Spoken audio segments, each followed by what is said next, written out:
Hi, I'm Paul Battaglia, and this is section 7.4.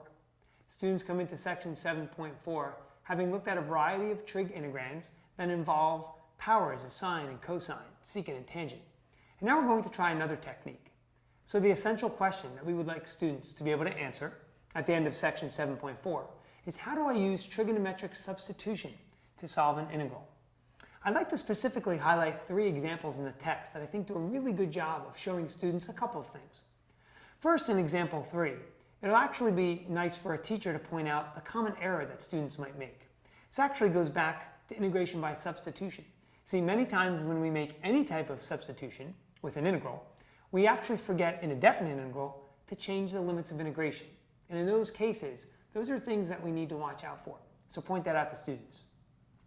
I love how examples 6 and 7 make very deep connections to the things we're doing. It's nice to show students that once we've mastered a skill, or at least tried to master a skill, how we can connect it. Examples 6 and 7 look at arc length, which is a pretty recent thing for students to have seen, and the area under ellipse.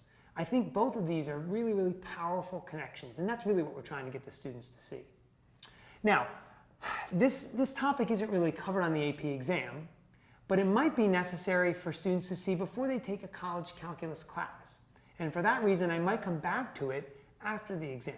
I would probably dedicate about a day to it, and if time is really crunched, I might actually assign examples 6 and 7 as extra credit problems. Might be a nice change of pace for the students, might really get them excited to do something and ignite a little competition amongst each other.